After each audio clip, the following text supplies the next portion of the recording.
রবি ঠাকুর বলেছিলেন, ঘরের মধ্যে তুমি যত ইচ্ছে কাঁদো, কিন্তু দরজাটা সব সময় হাসি মুখে খুলবে। কারণ যদি কেউ দেখে নেয় তুমি ভেঙে পড়েছো, সে তোমায় আরও ভেঙে দিয়ে যাবে। আসসালামু আলাইকুম। আবারও একটি লং ভিডিও নিয়ে আপনাদের মাঝে হাজির হয়ে গেলাম। আশা করি শুরু থেকে শেষ পর্যন্ত আমার সাথে থাকবেন। আর রবি ঠাকুরের কথাগুলো কেমন লেগেছে অবশ্যই কমেন্ট করে জানাবেন। তো সকালবেলা ঘুম থেকে উঠে ব্যালকনির কিছু গাছে পানি দিয়ে নিলাম, তারপর চলে আসলাম রান্নাঘরে। রাস্তা বলতে সকালে আসলে তেমন কিছুই বানাবো না, কারণ রাতের বেলা আমি রুটি বানিয়ে রেখেছিলাম, ভাজি করেছিলাম, শুধু ডিমটা এখন ভাজি করে নিচ্ছি। আর এই যে আমার মেয়ের ছোটবেলার একটা কিউট নাস্তার প্লেট, তো এই নাস্তার প্লেটটা আমি শোকেজ গুছাতে গিয়ে আমার চোখে পড়েছে, তাই ভাবলাম আজকে এই প্লেটটাই নাস্তা করব।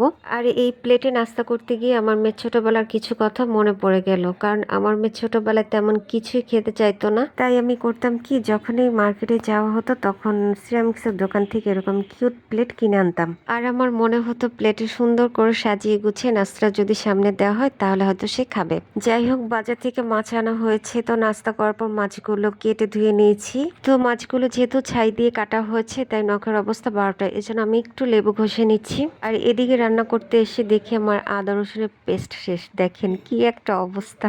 আদা রসুন গুলো ছিলে আমি ডিপ ফ্রিজে রেখে দিয়েছিলাম, ভেবেছিলাম পরে পেস্ট করব, কিন্তু মনে ছিল না। আজকে যে রান্না করতে আসলাম অমনি দেখে আমার আদা রসুনের পেস্ট নেই। এমনিতেই শুক্রবার দিন, তার উপরে এত কাজের চাপ, তাই আমি করলাম কি, আমার চুলোটা যেহেতু খালি যাচ্ছে এর জন্য আমি ভাতটা ডালটা আগে বসিয়ে দিলাম। আদা রসুন গুলো যেহেতু ডিপে ছিল তাই সবগুলো পেস্ট করে নিই। এখন যতটুকু লাগবে রান্না করতে ঠিক ততটুকুই পেস্ট করেছিলাম। বাজারে গেলে না ধনিয়া পাতা চোখে পড়ে, কিন্তু কেনা হয় না। আজকে নিয়ে আসা হয়েছে ধনিয়া পাতা, তো ধনিয়া পাতাটাকে প্রথমে ভালো মতো আমি ধুয়ে নিয়েছি, এখন আমি কুচি করে কেটে নিব। ধনিয়া পাতাগুলোর থেকে এত সুন্দর ঘ্রাণ আসছে কি বলবো। তো এবার আমার ভিউয়ার্সদের উদ্দেশ্যে বলবো, আমার ভিডিওটি যদি ভালো লাগে অবশ্যই লাইক ফলো দিয়ে আমার পাশে থাকবেন, শেয়ার করতে ভুলবেন না।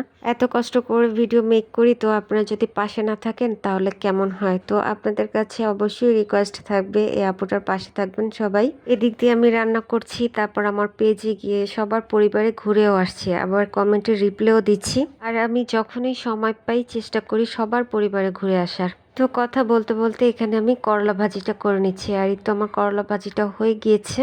করলা ভাজিটা না কেন যেন আমার খুব ভালো লাগে, আমার মনে হয় প্রতিদিনই আমি করলা ভাজি খেতে পারি।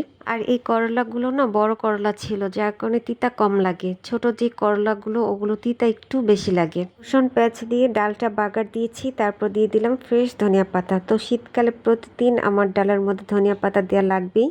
এদিকে মুরগির মাংসটা রান্না করা হয়ে গিয়েছে। তো আজকে একটু ঝোলঝোল করে মাংসটা রান্না করেছি, কারণ রাতের বেলা রুটি দিয়ে খাওয়া হবে। তো সবশেষে আমি একটু ধনিয়া জিরা গুঁড়ো দিয়ে দিলাম। অন্য একটি চুলায় মিনি মাছ ভাজি করে নিয়েছি, এবার ধনিয়া পাতা দিয়ে দিব। আর এটাই ছিল আজকে দুপুরের আয়োজন। এতক্ষণ সাথে থাকার জন্য সবাইকে অসংখ্য ধন্যবাদ। আজ এ পর্যন্তই। আল্লাহ হাফেজ।